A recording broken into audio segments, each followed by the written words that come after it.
successful company in Pittsburgh right now.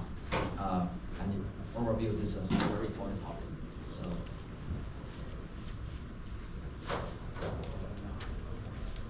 just to let you know, there's a short history. When I came to SAMU, I started working with the Uber ATG, and then later on, Uber actually was purchased by Aurora right now, and some buildings I still recognize belongs to Uber. Used to belong to Uber, now they have become Aurora's asset. So.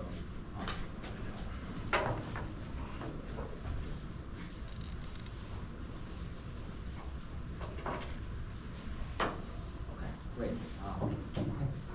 Please welcome Nat. Thank you. Good morning, everybody. Thanks, Dean, for that introduction. Good to see some familiar faces over there. I think I've known Raj now. It's probably been 10 years. I think you're aging better than me, though, so I must be on the wrong plan.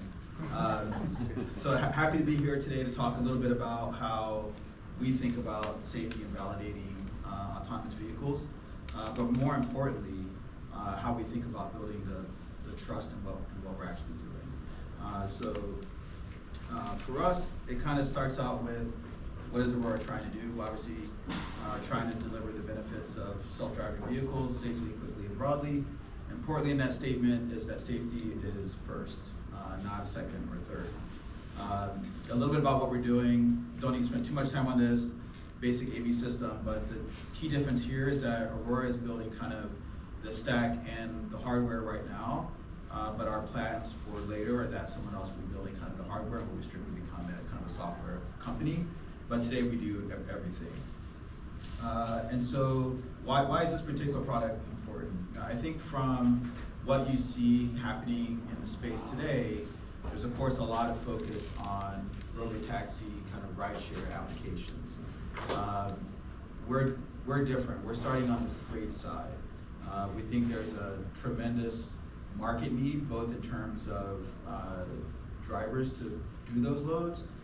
It's also very dangerous stuff. So my background is I spent about 20 years at USDOT, most of that, or all of that at the National Highway Traffic Safety Administration. And so, constantly looking to work on rules and research to kind of just improve motor vehicle safety. And one of the things you see in the freight market is there's not a lot of units, and those customers are very, very cost sensitive. Unlike the dynamics you see on the light vehicle side, where typically you'll have some advanced technologies get in on more expensive vehicles, and then they eventually migrate down to lower costs. So it's a completely different business model. And one of the things you see in that is a lot of fleets who use trucking products are always looking to improve the safety of the bottom line because crashes cost them money, right? And so our thesis is that if we can deliver a product that delivers safe operation by reducing the frequency of collisions, it makes their business model much better. It also also increases demand, right? If you think about what they have to go through today with hours of service for good reasons, freight takes longer to get from point A to point B. If you have an AV able to do that, not even speeding or anything, just driving the speed limit, and you can get there in half the time, then we all benefit, right? We get better goods, fresher goods, let's say, if you're thinking about food and vegetables, things like that, but also just in terms of basic products. And so we think this is a really good ecosystem to deliver self-driving vehicles. But the thing I mentioned, remember, is really important. That market is really, really sensitive to safety. And so we have to have a safe product. And so not only do we have to convince ourselves, you can almost think of it in tiers. The platform folks that we're working with, the people that actually make trucks, they need to believe that what we're doing is safe. Then the people who are using the trucks, I think of the big fleets, also need to believe that it's safe. So there's a lot of safety people checking all the work that we're doing before we deliver this product on the road. And so we needed to come up with a framework that we could use to explain not just to ourselves, but a tool that we can also use with our customers. And so for us, it really starts with this simple statement, that our vehicles are acceptably safe to be on public roads. And to the point that was said earlier by Raj, and it's really, really important. We get caught up in the self-driving space around this is this new thing, we've never done it before. And for sure that's true, but this is an engineering problem. And so for us, we took this phrase and we needed to turn it into an engineering problem from the beginning. So how do we have the engineers build the right product from the get-go and not just use kind of an argument structure on the back end and say, well, I'm safe because I did all this work. It actually has to start from the other end, which is you're safe if you do all this work.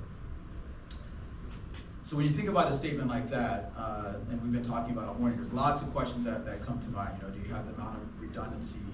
Can you deal with the ambulance one didn't even cross the double yellow line? What happens if you lose a sensor on the right side? Can you still drive? What happens when law enforcement wants to pull you over because maybe there's something wrong? What happens when you have a flat tire? All these questions, right, come up because we're essentially replacing the driving task. Again, it's an engineering problem. And so for us, what we've done is decomposed all of those different questions into what we call claims. And so starting out, we built something that we call the safety case framework. It is an argument-based structure, and we've done ours into kind of these 5 different principles.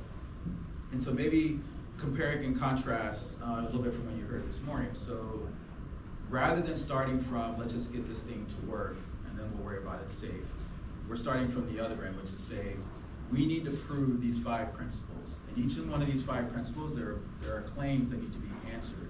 And those claims need to be answered with certain evidence. And only until those things are done will this product then be safe enough for the mission that we want to put it on.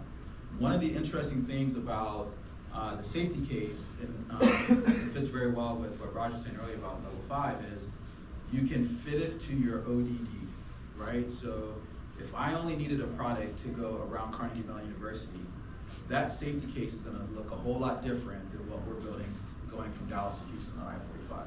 Same concept still applies, right? You probably still have these same general principles that I'll talk about, but the evidence that needs to close them, let's say, is going to be different.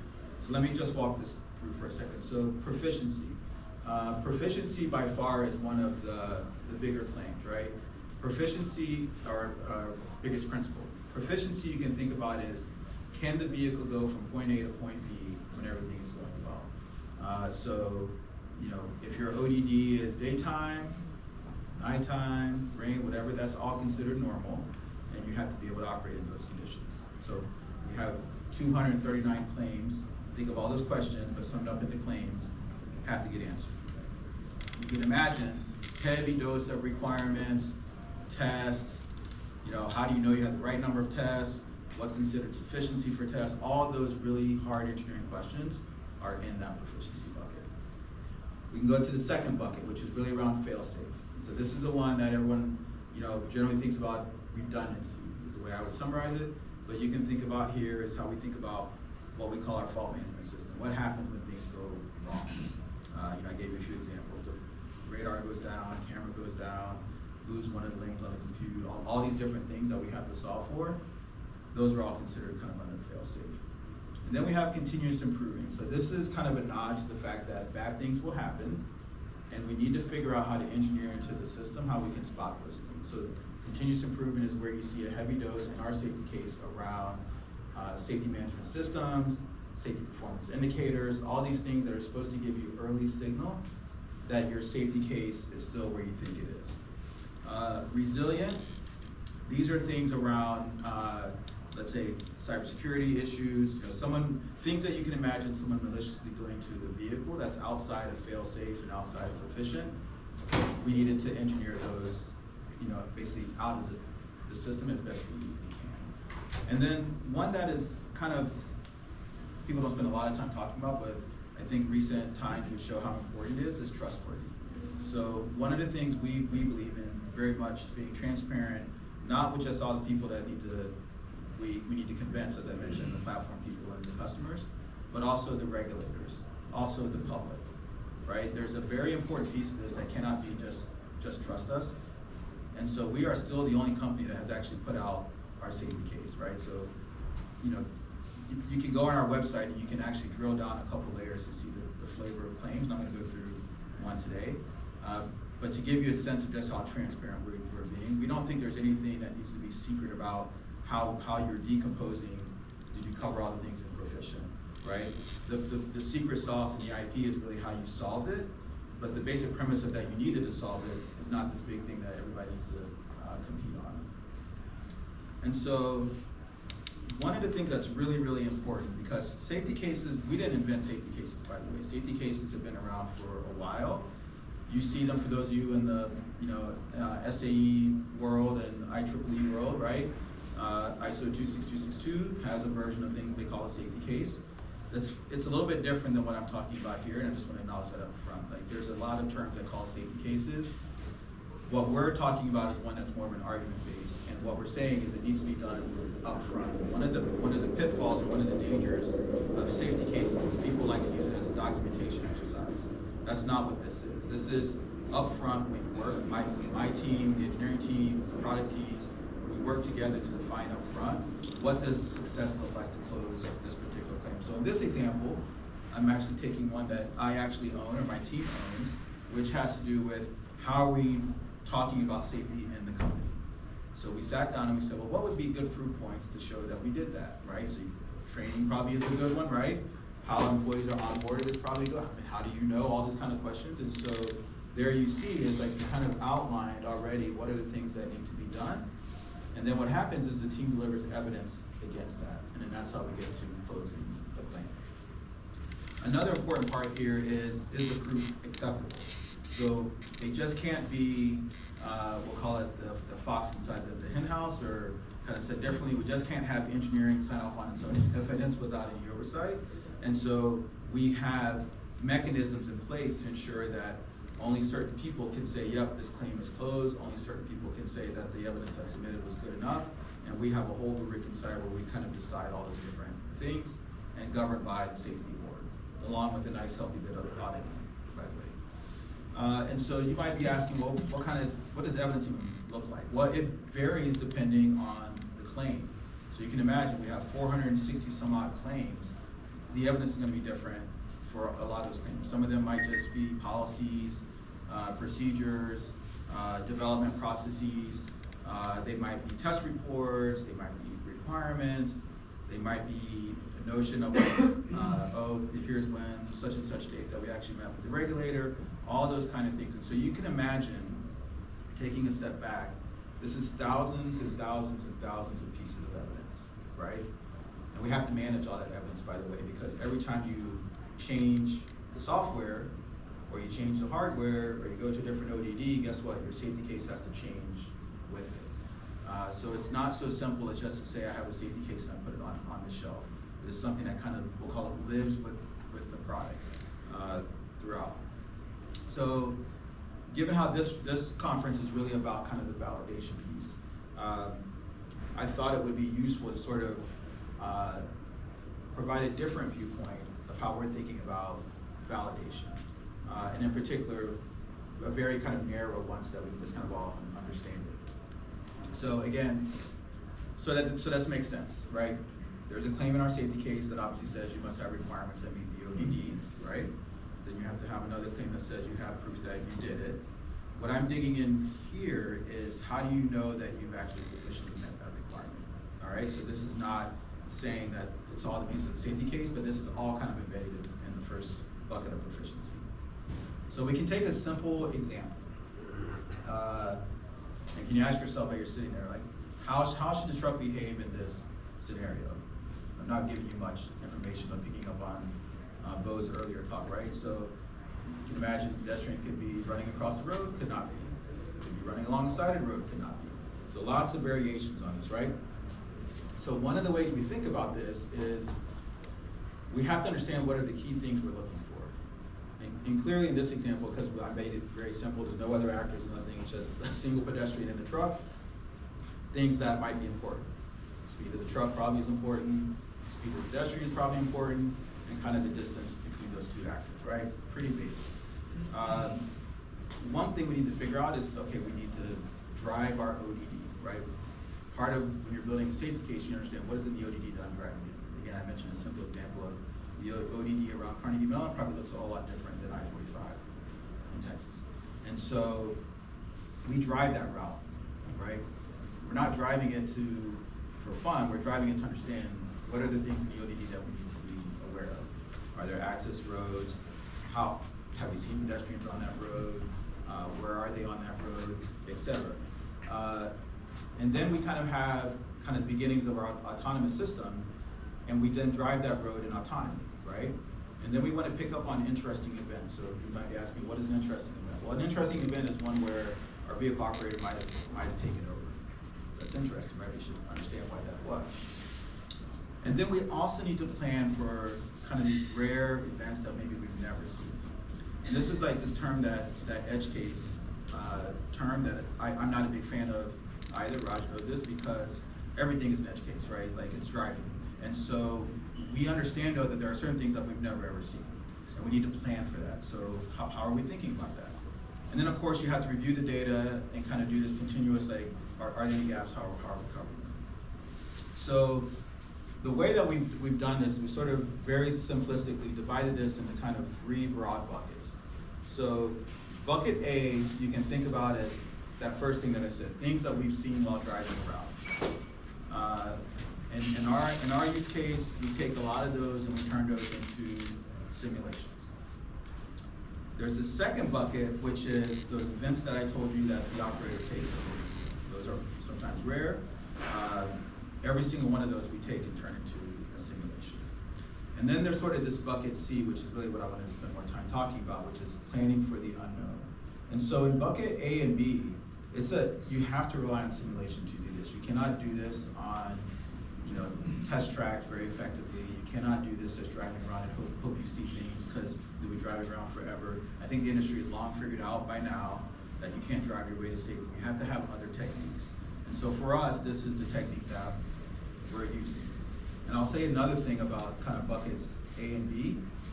If you think about your driving experience, there's probably a lot of things you've seen all the time. Think about that as like bucket A. And there's probably some things that you maybe never seen or maybe experienced once. That's sort of bucket B. I can tell you a real experience. I've been driving for a long time.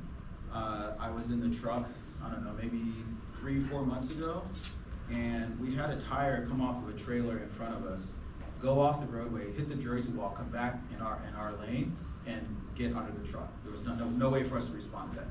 I've never seen that happen in all my years of driving until now. So that's kind of the bucket B, the B issue. That kind of makes sense. So this gnarly bucket C. So, and I'll just let this play for a little bit. So we decided that we needed something new. And the new thing here was to go back and see what NHTSA had done in this space and maybe see if we could apply it differently. So NHTSA had done some work a little while ago, kind of trying to categorize what are all the different ways that crashes have happened, particularly fatalities. And they came up with this 37 crash scenario typology. I was there when we did that work, and one of the reasons why we did that work is because we were trying to figure out what was the next safety widget we were going to go after. What was the next big bucket of things that, hey, if we had a safety technology to address that, we could save some more lives. Here what we're doing is we're saying, okay, these are very difficult, rare situations that many people have never seen in their life, and now we're going to take them and make them nearly impossible. So in this case, with that same pedestrian use case, what we're doing is we're saying, okay, we're going to pretend now that there's a row of vehicles along the left side of the truck, and the truck cannot go anywhere. And we're going to put a pedestrian in kind of the shoulder. I'm going to put a car in the middle of the lane. And we're going to see what the truck can do. So this is a little bit different than kind of what Bo is saying. What we're trying to do here is not tell the truck every time, if you see this, do this way. What we're trying to do is to say, okay, we trained the truck to do a lot of things. We have requirements, we have tests. What we're doing here in this critical bucket C is the truck doing the reasonable, expected, right thing in this very difficult situation? People always like to ask me, well, why wouldn't the truck just like run off the road, and is it gonna like hit the, what if that person was the baby and not the grandma? All these kind of trolley problem questions that I'm hoping by now in 2024 we're past all that. This is a concrete way in which we can build in a number of tests around here and assess passing or failing based on what is the truck doing. So in this case, I think you all would agree, this is a reasonable behavior. Even if, let's say, we would have changed the speed and had the actually hit the car, I think we all would have believed that like staying in that lane, given that scenario with a pedestrian on the side of the road, that was the better choice, right? And some of this follows kind of in our basic rules of how we program the vehicle to drive, which is not to endanger other road users. But part of this is, again, trying to figure out in those very naughty situations that we've probably never seen, how do we ensure that the truck is doing the right thing? And so you can see we have kind of this three-tiered approach, again, which is we've driven around and we've seen some things. Let's simulate those all over the place. There's some rare things that really happen. Let's make sure we do those as well. And now this third tool in our arsenal, which is let's take the rarest of the rare, and we're not assessing pass-fail, whether they can pass or not, but is the truck doing the right thing in those scenarios? Because if you study enough crash data, you'll start to see interesting things where sometimes drivers just do anything. They just like blow through a car that's stopped in front of them. Clearly our truck won't do that. It has all the sensors in the world to do that. But if you can take that and then kind of make it in a way that tests the behavior of the vehicle, now you have another way to kind of validate that you're meeting your requirement, which was 2 slides ago, which is really how is this vehicle behaving around a pedestrian on the side of the road. So I'll end kind of here, which is, again, this theme of transparency that you hear from Aurora a lot is we've been publicly announcing our safety case closure rate, right? And maybe just a little bit about this. So we've been doing this now for almost, I guess, a year, it seems like, where we put our safety case framework out, and then we treat this almost like an SEC file, right? We're a public company. So every quarter, during our business review, we report how far along we are in closing our safety case. This is dramatically different from what any other company has ever done. Every other company put their product out and then said, oh, we closed the safety case. We're doing it the other way, which is, here's our safety case, you can ask all sorts of questions about it, here's our rate of how we're closing it, and then we will not launch until this thing is closed. It's not anything about X number of disengagements, it's about not X number of we didn't have any critical events. It's like, did we do the engineering work to solve the engineering problem, and do we have confidence in that? And that's what you see there. So I know we have a panel later, but I think happy to answer any questions, or we can hold them for the panel. We can have one question.